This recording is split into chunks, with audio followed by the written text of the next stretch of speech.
On Christmas Eve, 1857, one of the wealthiest families in Savannah gathered for a lavish feast. By sunrise, 4 brothers lay butchered in their own home, and the hand that struck them down was not an enemy army or a thief in the night, but a woman they believed too broken to fight back. Who was she? Why did she turn the axe not on wood, but on blood? This is not just the story of murder. It's the story of betrayal, of memory that refused to die, and of one woman who showed the world that silence can cut deeper than steel. Before we begin, tell us where you're watching from. And don't forget to subscribe so you never miss the stories history tried to bury.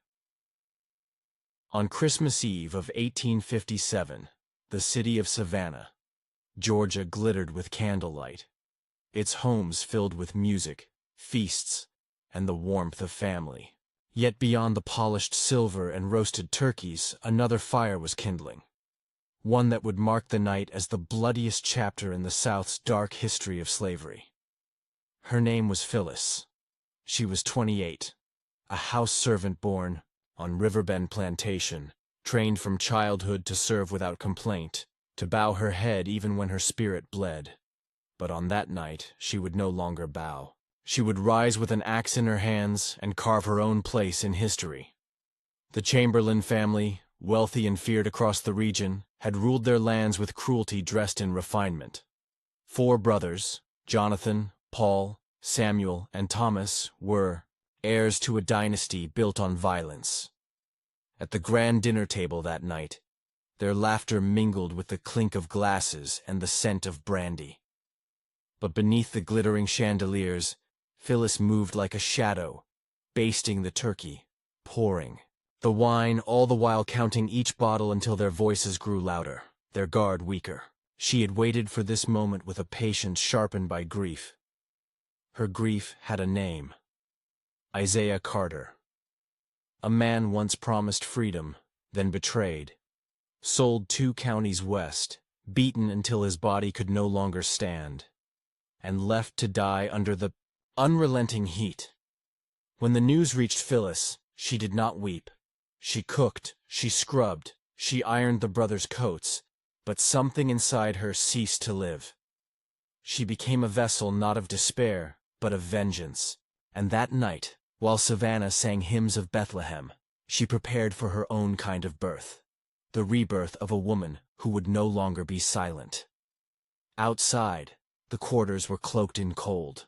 No carols, no laughter, only coughs and chains echoing through the wooden walls.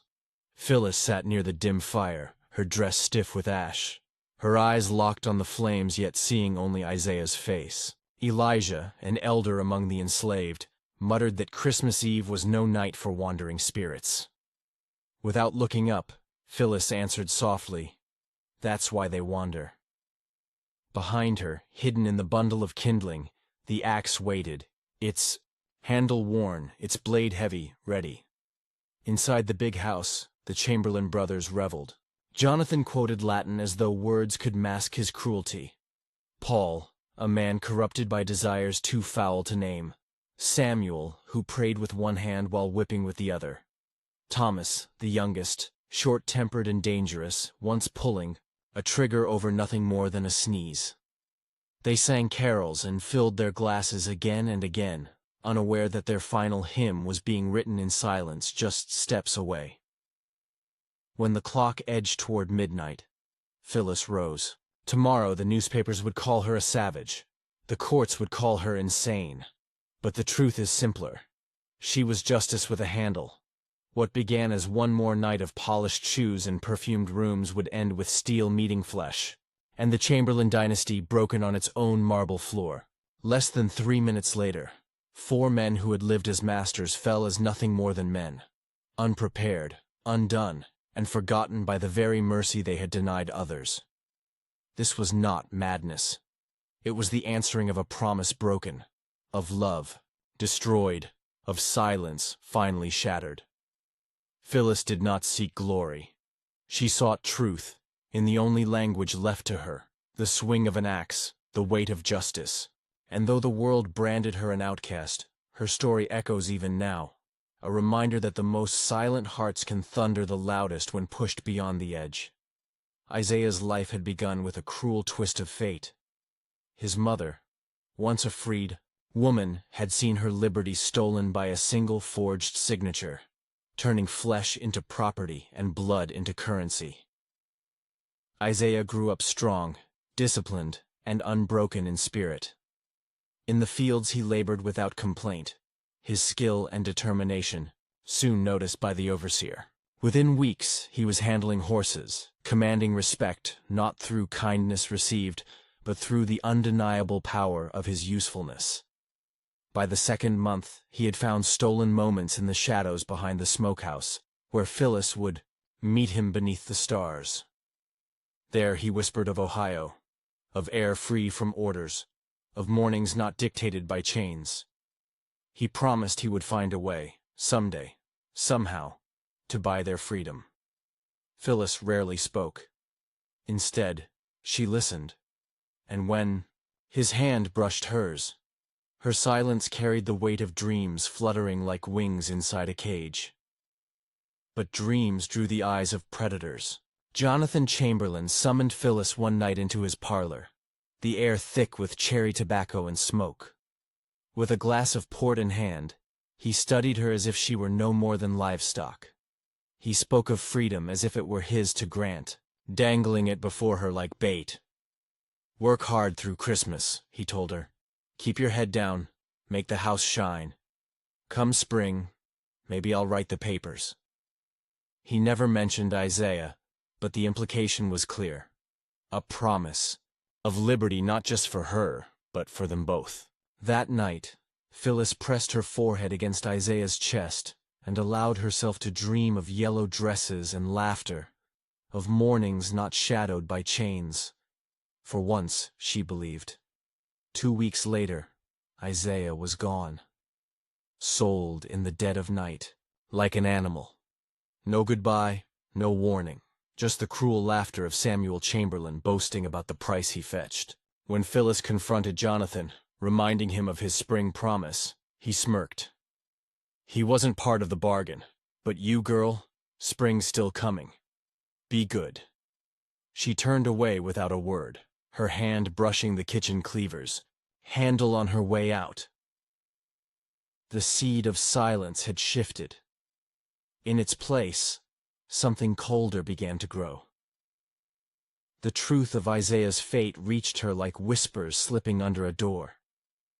He had tried to run, dragging a crippled leg, only to be caught by a man infamous for cruelty. Before the eyes of the enslaved, they broke him, bone by bone, limb by limb, until his body was no longer recognizable as the man who once dreamed of Ohio.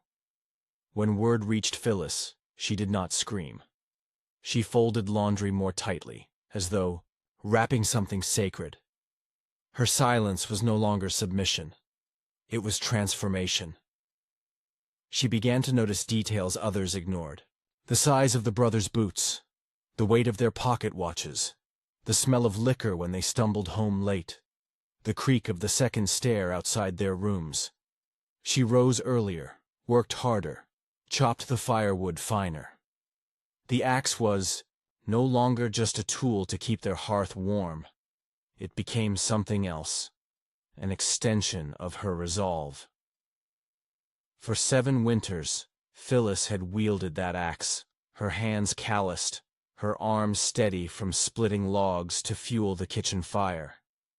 But on that frosted morning, as the Christmas sun broke through the pines, the axe felt different in her grip. Balanced, heavy, purposeful. When she swung it against a log, the crack that followed wasn't the sound of labor. It was the sound of reckoning.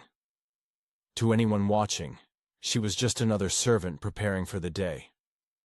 But within her stillness, between her breaths, something vast stirred. She wasn't just cutting wood. She was listening to ghosts, to promises broken, to the echo of Isaiah's last words.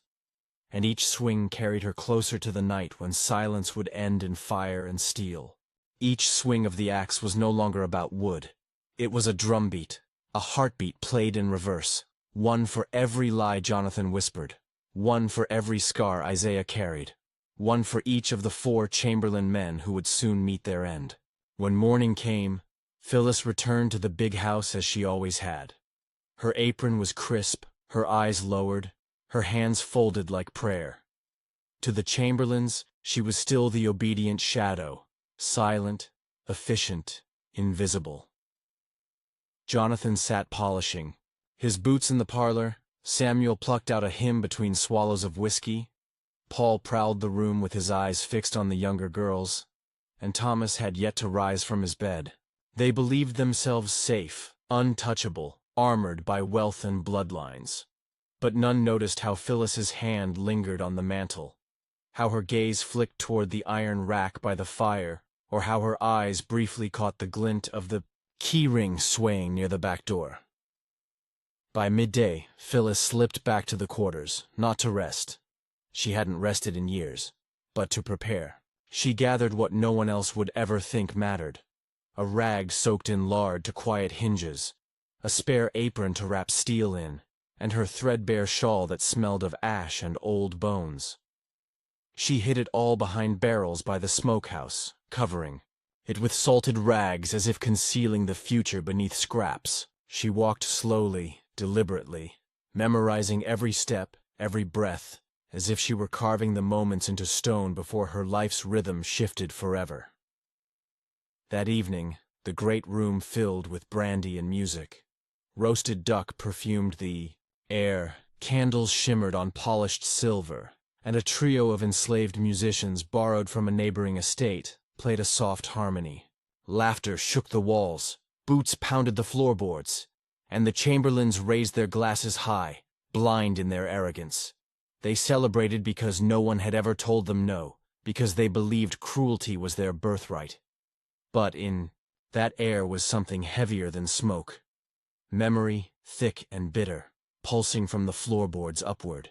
The axe remembered, and so did Phyllis.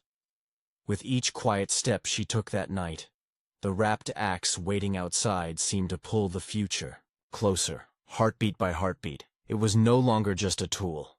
It was a voice, unspeaking yet certain, waiting to speak for her. The brothers wore their cruelty like tailored coats, hand-stitched by their father's legacy. Colonel William Chamberlain had been notorious across Georgia, not for fairness, but for how efficiently he could turn people into property. He left behind brick walls, 400 acres of cane and cotton, and 4 sons who carried his lessons like scars carved into their souls. Jonathan, the eldest at 42, fancied himself a thinker.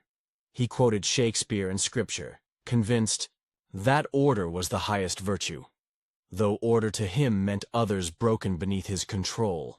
He once had a man whipped for the crime of pausing to wipe sweat from his brow. He was calm, deliberate, even in his lies. The one who had promised Phyllis springtime freedom with a voice smooth enough to sound true even to himself.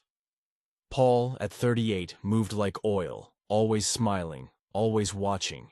He rarely struck, with fists, not because he was merciful, but because his hunger left no visible marks. His cruelty was quieter, cloaked in the illusion of favor. Phyllis had seen the wreckage he left behind. The 2 young girls in the kitchen, silent, broken, bloodied rags shoved behind the stove. She remembered one child, Elsie, only 11, who vanished within weeks, said to have been sent north. No wagon had ever come. Samuel, at 35, was the preacher. He wore the cross like armor and wielded the Bible as a weapon. On Sundays, he stood before the enslaved, forcing bowed heads to listen to sermons about obedience and divine order. God made us masters, he would say, to teach the rest their place. But his true gospel was suffering. He preached with his lips while his hands administered lashings, turning Scripture into justification for cruelty. And upstairs was Thomas, the youngest, untamed, impulsive, and soon to learn that not even sons of Colonel Chamberlain could escape the reckoning that moved quietly through their home. Samuel Chamberlain, the so-called preacher, believed that pain was purification, that every scream was a soul burning its sins away. His study shelves held a different kind of Bible, a ledger filled with names, dates, infractions, and lashes, tallied neat as if human suffering were an accountant's numbers. It was Samuel who tied Isaiah to the whipping post the night before he was sold. His scripture measured not in verses, but in scars. Phyllis had not seen it, but she had heard it, the crack of the whip echoing like nails hammered into her memory, each strike another vow written in silence. And then there was Thomas, the youngest at 28, who cloaked nothing. He was pure violence, boots, bourbon, and rage.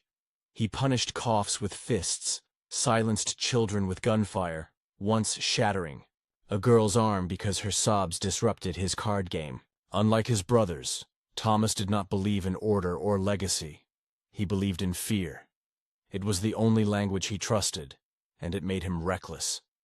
He carried a pistol even to church, firing once at his own brother during a drunken quarrel, laughing when he missed.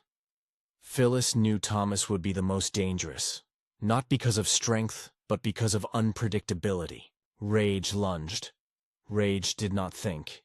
He would demand speed, demand precision, demand a heart faster than grief. That night, all four brothers feasted in the parlor, surrounded by roasted duck, warm brandy, and talk of profits, new shipments, prices. For flesh, how many dollars a man or girl could fetch come spring? They spoke of Phyllis as though she were a broom propped in the corner, invisible and unfeeling. One joked about her walk, as if mocking shadow itself. She smiled once, just enough to keep her mask in place, and refilled their glasses, serving them each the cut of meat they favored. She noted whose voice slurred, whose hand shook, whose eyes grew heavy. Then, slipping into the hallway, she left behind the warmth of firelight for the stillness where shadows stretched long. A door creaked shut somewhere distant. The wind stirred the pines, the fire cracked, and Phyllis began to count down the minutes until midnight. 4 brothers, 4 debts, 1 axe waiting outside like a sentinel. She had not prayed since Isaiah's last breath, cradled in her arms days before he was torn away. Prayers had not saved him, nor her mother, nor the child she lost in the winter of '52. What she carried now was not prayer, it was remembrance. She whispered names inside her chest like a litany. Elsie, Isaiah, Mama, Binta, Moses, Hector, Grace. Each name a step through the house, each name a swing of the blade. She sat in the back pantry, apron folded neat, hands resting still as though awaiting a summons. From the parlor came drunken laughter, boots dragging across polished wood. The time was ripening. The wine was working.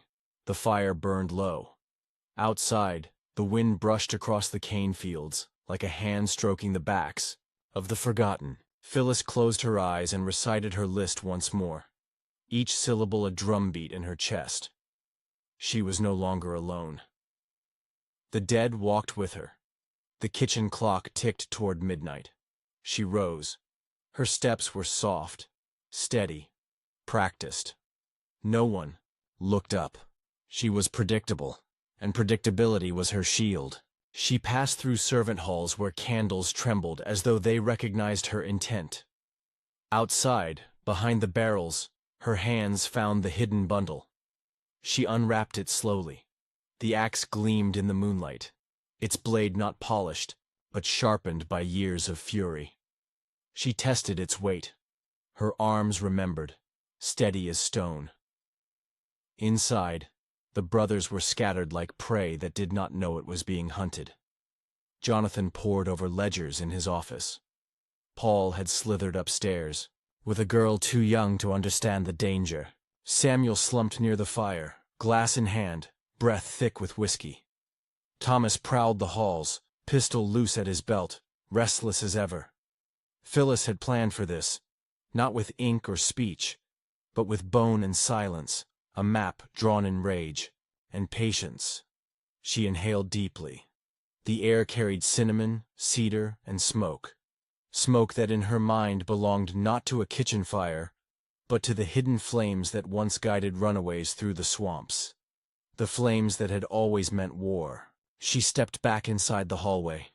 The floor groaned once beneath her weight, then held. She gripped the axe tighter. From this step onward there would be no turning, no mercy, no final words. Only names, only steel. Grace. Thomas. Isaiah. Samuel. Elsie. Paul. Mama. Jonathan. The names did not leave her lips, but they beat within her like war drums. Beyond the walls, the church bell began to toll for midnight. Its sound carried across the fields, as if the sky itself had declared the reckoning. Inside the Chamberlain house, laughter still echoed, unaware that the bell tolled for them as well. An ending written long before the first swing of the blade. Phyllis drew in one last breath, not as a servant bound by silence, but as a woman carrying every memory carved into her flesh and soul. The big house roared with life. Laughter like thunder rolling over the cane fields, bottles clinking, cards snapping against oak, boots stomping rugs woven far away. It was the sound of men convinced they would live forever. Beyond those walls, the quarters lay hushed under a thin glow of oil lamps, whispers buried in fear, fatigue, and surrender. Yet in that silence, eyes were watching, and among them, Phyllis's silence had sharpened into a blade. She moved like mist, serving duck and cornbread, pouring wine, sweeping away bones chewed to the marrow. Her body obeyed, but her mind was still. The axe was hidden beneath folded linens, the locks loosened, the way prepared. All she needed was time.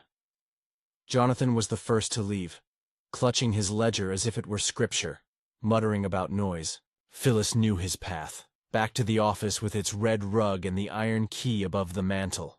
Paul slithered upstairs, hand on the waist of a girl no older than 15, her silence shaking louder than screams. Samuel, wine-stained lips murmuring verses that never reached heaven, sank into his chair by the fire, the Bible slipping in his lap. And Thomas prowled the halls, drunk and snarling, pistol loose at his side, anger gnawing for something to break. The music had ended, the trio dismissed, the candles burning down. The air thickened with a silence not of peace, but of fracture. The pause before the world splits. Phyllis washed her hands in the kitchen, folded the towel neatly, and looked once. Around, every knife cleaned, every dish in place, the fire low but steady, like a stage set for an ending. She walked the hallway back, passing a window where the moon hung swollen and cold. The same moon that had witnessed every lash, every lie, every scream she had been forced to pretend not to hear. Tonight, that moon would watch something different. At the linen chest, she reached in, fingers closing around the axe handle. It felt lighter than ever, because it no longer carried wood. It carried memory. And what she sought now wasn't freedom, but balance. Jonathan's office smelled of pipe smoke, old leather, and ink, the perfume of men who made choices that ended in someone else's blood. He sat alone, boots propped, ledger open, brandy half empty beside him. The lamplight softened his face, but not the arrogance etched deep across it. Phyllis stood in the doorway, the axe hidden under a warm kitchen cloth. She didn't hesitate, because she had already killed him 100 times in her mind. This wasn't a beginning, it was a return. She stepped forward. He looked up slowly, sluggish eyes narrowing, voice rough. "Phyllis? Something wrong with the fire?" She gave him nothing, no word, no expression, just silence. He began to rise, confusion pinching his brow. That was when she struck. One stride, both hands gripping the haft. The blade swung down in a single clean arc. The sound was not rage, but rhythm, like wood splitting under winter frost. His body jolted. The brandy glass tumbled and shattered, the red liquid spilling across his ledgers until numbers drowned in blood. She didn't flinch, didn't turn away. She watched for movement, for breath. None came. The man who had built order on lies was gone. The first debt had been paid. Phyllis closed Jonathan's door behind her as if tucking him into a final sleep.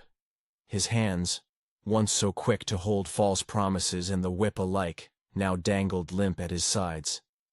The lamplight dimmed, the air thickened, and she moved into the hall with breath steady, grip firm.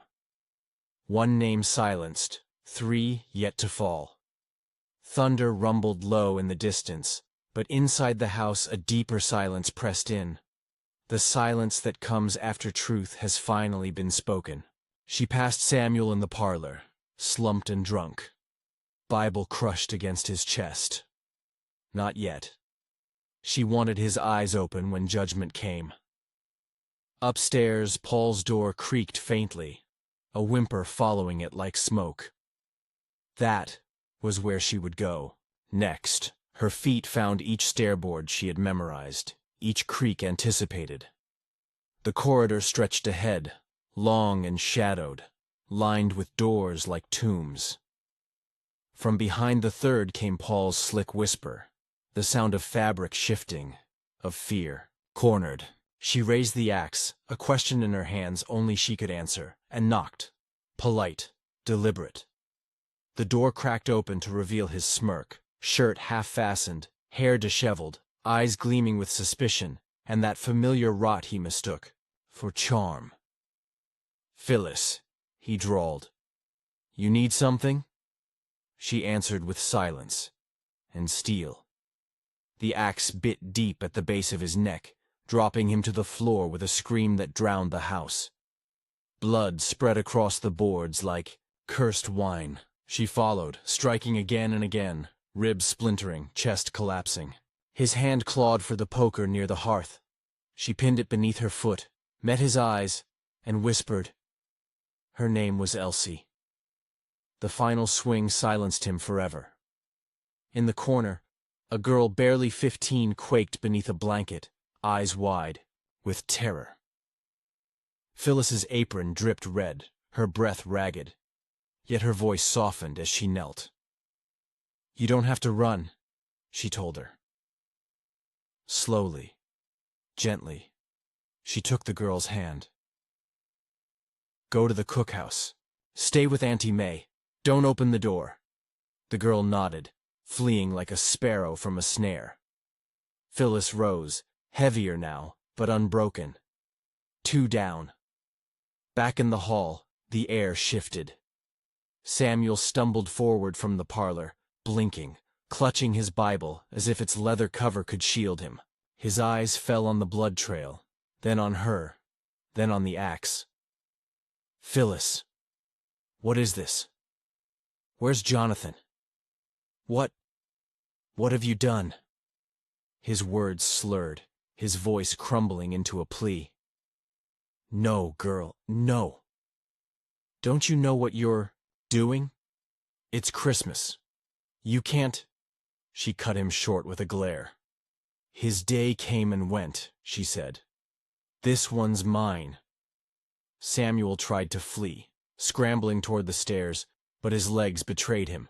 He slipped, tumbled down, groaning at the bottom as the Bible flew from his hand and landed open, pages torn.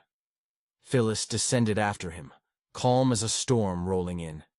He gasped scripture through bloodied lips, but his sermons were ash now, hollow echoes of cruelty cloaked as faith. She raised the axe, and with one stroke, ended both his preaching and his breath. 3. Only one remained. The halls seemed alive now, breathing with smoke, shadows, and blood. 3 bodies lay silent.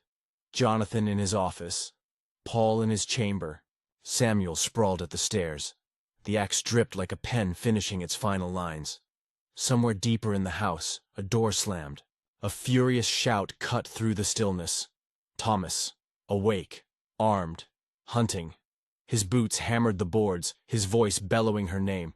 "Phyllis, come out, you damn witch!" His rage thundered like a storm breaking open. Phyllis straightened, Her back tightened her grip on the axe and welcomed it. The reckoning was not over. It was only reaching its fiercest breath. Thomas's voice split the house like thunder, his pistol cocked, his rage spilling through every word. "You think I don't know what you done? I'll shoot you slow." He prowled the halls like a predator, but what he never understood, what none of them had ever understood, was that Phyllis wasn't prey. She hadn't run. She hadn't hidden. She was waiting, because Thomas was not a surprise. He was the final obligation. She stepped into the dining room where the feast still lingered. Crystal glasses smeared with fingerprints, half-eaten duck, bottles drained to the dregs. The fire was little more than ashes, glowing faint in the hearth. Phyllis sat at the head of the table, the axe resting beside her on polished wood, her blood-soaked hands steady.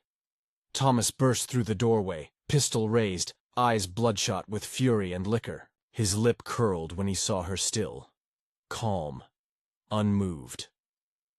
"You think this is over?" he snarled. She did not answer. "Get up!" he barked. She remained seated. "I said get—" She rose in one sharp motion. The crack of his pistol rang out, splintering the chair behind her, but she didn't flinch. He cursed, fumbling to reload, but she was already crossing the room. 3 strides, both hands. The axe came down, not once, again and again, not wild, not frantic, precise, deliberate, a rhythm older than mercy. Thomas screamed, tried to crawl, pistol slipping from his grasp. She followed him to the floor, her silence louder than his curses, and finished what needed to be finished. When it was over, only the dying embers whispered. Phyllis stood in the center of the room, soaked to her elbows, apron drenched, blade dripping against the marble tiles. The Chamberlain dynasty had ended, choked by its own cruelty. She glanced at the table set for kings, the silver gleaming, the duck untouched by justice until tonight. She poured herself a measure of wine, lifted the glass with scarred hands, and drank, not in triumph, but in memory. For Isaiah, for Elsie, for her mother, for the nameless voices buried beneath cotton and cane. Morning found her still seated, back straight, eyes unblinking, calm. Freedom had not come by law, it never would, but truth had spoken, and in its echo she found peace, the kind that doesn't come from prayer, but from reckoning. At sunrise, neighbors arrived with the sheriff, and 6 armed men. They entered the house as though stepping into a cathedral after the last hymn. They found the brothers where she had left them. Jonathan slumped over his ledgers. Paul sprawled in his bloodied chamber, Samuel with his Bible open to Exodus, and Thomas on the dining room floor, eyes fixed wide, pistol still in hand as if judgment itself had sat across from him in a kitchen apron. Phyllis did not resist. She folded her hands, waiting, and when they bound her wrists until blood rose beneath the rope, she lifted her face to the fields. Those fields had heard Isaiah sing to dull the pain, had swallowed children's first cries and men's last breaths, had carried centuries of silence. But now, as the winter wind combed through the brittle stalks, they seemed to whisper something new. Her name. By nightfall, Savannah buzzed with gossip. The Riverbend Massacre, they called it. 4 white men slaughtered by a servant. The papers printed her only as Phyllis, calling her mad, calling it sudden. But in the quarters, by the cook fires, and water buckets, they spoke her name in hushed tones, half fear, half reverence. Her story traveled faster than any whip. It was no longer theirs to bury. It belonged to memory, to vengeance, to history itself. She became the girl who did not run, who did not scream, who turned an axe into a pen and carved a different ending into history. Her trial was little more than theater, lasting 2 days without defense, without mercy. The courtroom reeked of ink, sweat, and sawdust, the air heavy with a verdict already written. The jury returned in half an hour, guilty, sentenced to hang. In her cell, Phyllis did not beg, did not cry out. She sat by the narrow window, staring at a slice of sky through rusted bars.